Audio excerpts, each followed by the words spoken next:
Hello et bienvenue dans ce deuxième épisode du Petit Podcast. Pour rappel, qu'est-ce que c'est le Petit Podcast? C'est tout simplement un podcast où je vais aborder des films que je n'aurais pas forcément abordés en critique ou en petite critique. Et le Petit Podcast, ça sort plusieurs fois par semaine avec des dates aléatoires. Voilà. En même temps, c'est pas plus mal, ça crée la surprise. C'est parti pour le film du jour. We need to take control of our lives again. To live and to celebrate and to dance as free human beings. Jimmy's Hall est un film réalisé par le grand Ken Loach qu'on ne présente plus. D'ailleurs, je vous avais déjà parlé du cinéma de Ken Loach dans une vidéo qui s'intitule 5 films incroyables que tu dois voir. Elle est disponible sur la chaîne, je vous y parlais, Du vent se lève. Jimmy's Hall est sorti le 2 juillet 2014. C'est un film d'après l'œuvre de Donald O'Kelly et c'est un film scénarisé par Paul Laverty, qu'on ne peut pas appeler un inconnu au bataillon dans le cinéma de Ken Loach, puisqu'il a notamment scénarisé Le vent se lève, La part des anges, Moi, Daniel Blake, ou encore plus récemment The Old Oak, le dernier film en date de Ken Loach que je rêve de voir mais que je n'ai malheureusement toujours pas vu. Au casting on retrouve Barry Ward, Simon Kirby, Andrew Scott, Coucou Moriarty, ainsi que Jim Norton. Et alors, que nous raconte ce Jimmy's Hall? 1932, après un exil de 10 ans aux États-Unis, Jimmy Gralton rentre au pays pour aider sa mère à s'occuper de la ferme familiale. L'Irlande qu'il retrouve une dizaine d'années après la guerre civile s'est dotée d'un nouveau gouvernement, tous les espoirs sont permis. Suite aux sollicitations des jeunes du comté de Leitrim, Jimmy, malgré sa réticence à provoquer ses vieux ennemis comme l'église ou les propriétaires terriens, décide de rouvrir le Hall, un foyer ouvert à tous où l'on se retrouve pour danser, étudier ou discuter. À nouveau, le succès est immédiat. Mais l'influence grandissante de Jimmy et ses idées progressistes ne sont toujours pas du goût de tout le monde au village. Les tensions refont surface. Et alors ce Jimmy's Hall, je l'avais vu il y a très longtemps, j'en avais peu de souvenirs, et hier je suis tombé sur le DVD, je l'ai rematé, et je me suis dit il faut absolument que je vous en parle. Tout d'abord parce que j'aime beaucoup le cinéma de Ken Loach, j'aime beaucoup sa fausse simplicité dans sa mise en scène. Pour aiguiller mon propos, je vais prendre en exemple les plans larges dans le cinéma de Ken Loach, et plus particulièrement ceux du Vent se lève et de Jimmy's Hall, où chaque plan large vont déjà montrer magnifiquement cette grande nature irlandaise, mais également isoler un personnage en bord ou au milieu du cadre. Et si on observe bien tout ce qu'il y a autour de ce personnage, ou plutôt au loin de ce personnage, c'est à chaque fois dans la brume. Et on le connaît, Ken Loach, il est évidemment passionné par l'histoire de l'Irlande. Et il a cette manière extrêmement sincère, humaine, touchante, de t'expliquer que la grande histoire de l'Irlande s'est avant tout construite grâce à des actions de petites gens, entre guillemets, dans des coins paumés. Cette omniprésence de la brume dans les plans larges,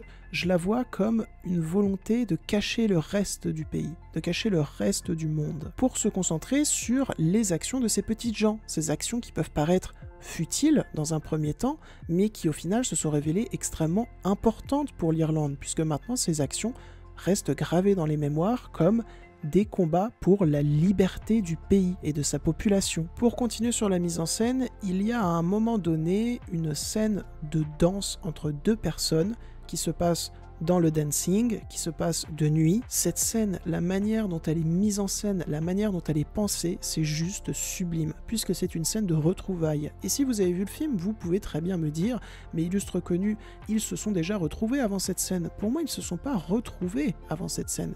Ils se sont juste revus. Ils n'ont pas eu le temps de se retrouver pleinement, tant le monde est en effervescence autour d'eux. Cette scène, c'est un arrêt sublime dans le temps des tumultes. Et pourquoi c'est sublime? Parce que cette scène est déjà très bien mise en scène et pensée, mais en plus de ça, elle est très bien interprétée. Tout le casting se donne à fond, que ce soit dans des scènes collectives ou dans des scènes plus intimistes. Ce qui m'amène à un autre point, j'adore la façon dont Ken Loach arrive à faire exister tous les personnages qu'il y a à l'écran. C'est vraiment galère de faire ça, mais lui il y arrive, et il y arrive de manière tellement humaine, c'est beau, c'est touchant, c'est Ken Loach, voilà. Et d'ailleurs, parlons d'un autre point concernant Ken Loach et Paul Laverty. Les gars sont vraiment ultra engagés politiquement. Bon, ça, vous allez me dire, c'est pas une nouveauté illustre connue que le cinéma de Ken Loach soit engagé politiquement. Alors je vais reformuler ma phrase.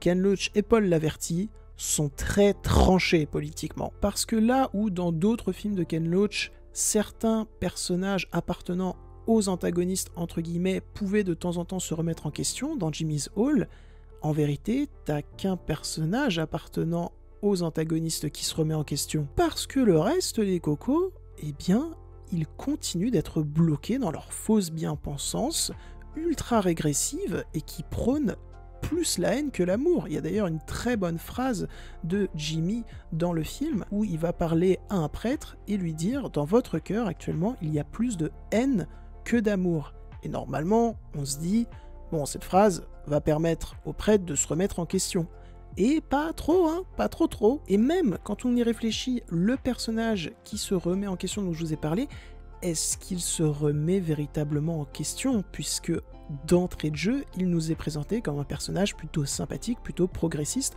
En fait, on a juste l'impression que le pauvre gars, il s'est trompé de camp.